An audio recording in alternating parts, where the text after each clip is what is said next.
Las computadoras. Hoy en día no podemos vivir sin ellas. Pero, ¿alguna vez te has preguntado cómo eran las primeras computadoras?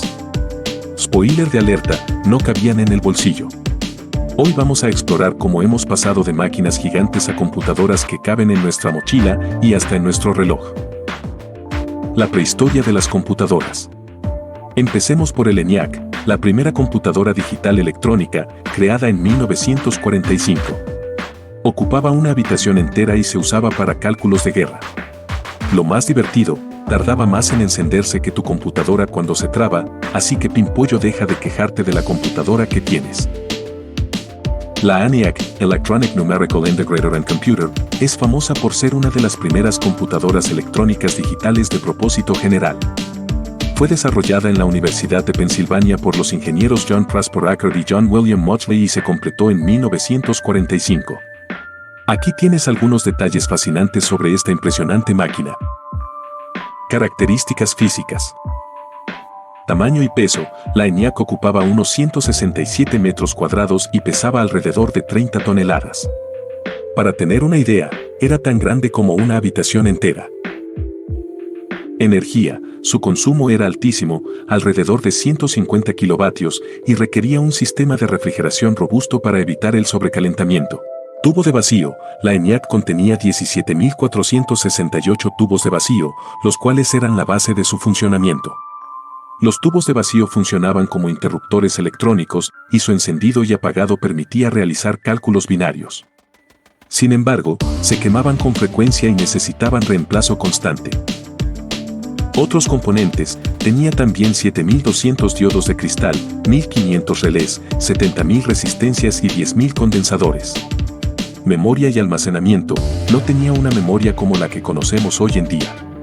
Para guardar datos y programarla, se usaban cables y tarjetas perforadas.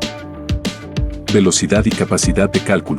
Velocidad, aunque para los estándares actuales sería extremadamente lenta, en su época la ENIAC era revolucionariamente rápida, pudiendo realizar unos 5.000 cálculos por segundo. Era más de 1.000 veces más rápida que cualquier otra máquina de cálculo de su tiempo. Propósito. La ENIAC se diseñó inicialmente para calcular trayectorias balísticas para el ejército de los Estados Unidos durante la Segunda Guerra Mundial.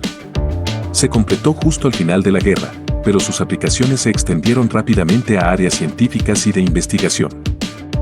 Exacto. Funcionaba con miles de tubos de vacío y tenía una potencia, más o menos como una calculadora barata de hoy. Hey, tú. Sí, tú. El que está viendo este video y aún no le ha dado al botoncito de suscribirse, te invito a que lo hagas. De esta manera apoyarías al canal. Continuemos. La llegada de los transistores. En los años 50 llegó el transistor. Pequeño, pero poderoso.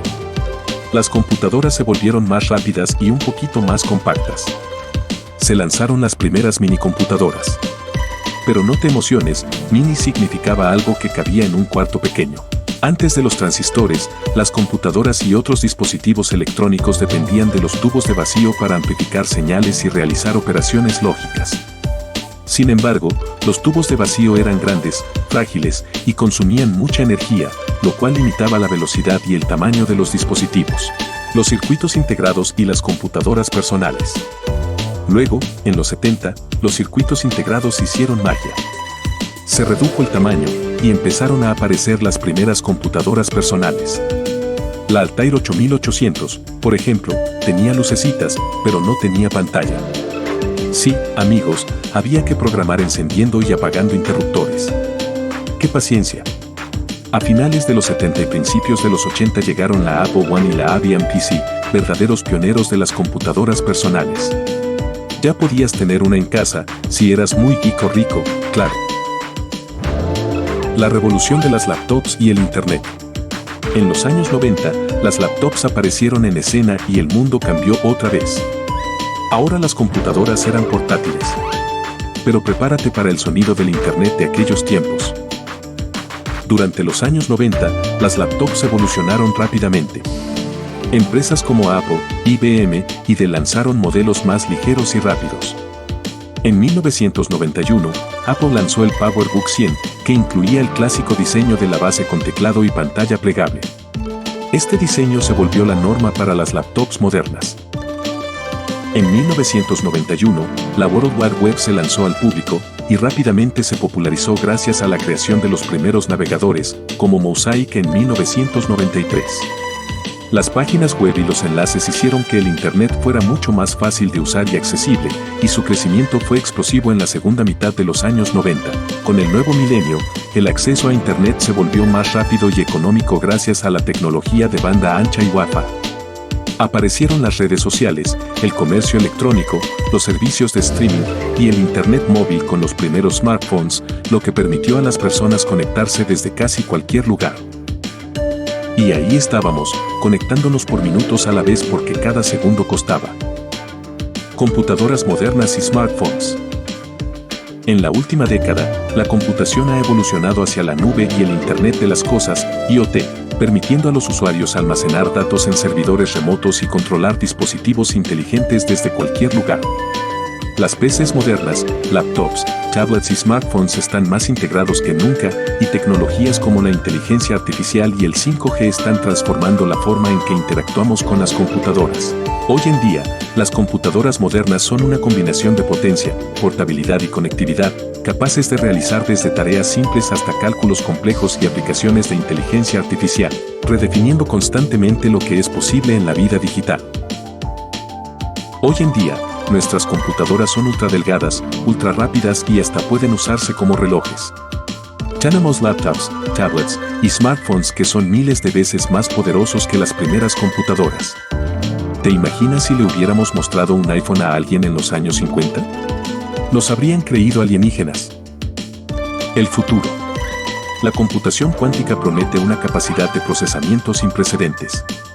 A diferencia de las computadoras tradicionales, que usan bits, 0S y 1S, las computadoras cuánticas usan qubits, que pueden representar múltiples estados simultáneamente. Esto permite resolver problemas complejos en campos como la medicina, la criptografía y la inteligencia artificial en minutos, en lugar de miles de años. Aunque su uso general aún está en desarrollo, gigantes como Google e IBM ya han logrado grandes avances en esta tecnología. En el futuro, podríamos comunicarnos con nuestras computadoras sin necesidad de pantallas ni teclados, utilizando solo nuestro cerebro. Empresas como Neuralink están investigando interfaces cerebro-computadora, BCI, que permitan controlar dispositivos mediante ondas cerebrales. Esta tecnología podría revolucionar la forma en que interactuamos con las computadoras, abriendo nuevas posibilidades para la accesibilidad y el control mental de dispositivos. ¿Y qué viene después? Quizás hologramas, computadoras que entendan nuestros pensamientos o dispositivos integrados en nuestros cuerpos. ¿Quién sabe? Así que, la próxima vez que te desesperes porque tu computadora tarda en cargar, recuerda el ENIAC y dale las gracias de que no ocupa tu casa entera. Vamos, dale al botón de suscribirse, que es gratis. Nos vemos en el próximo video.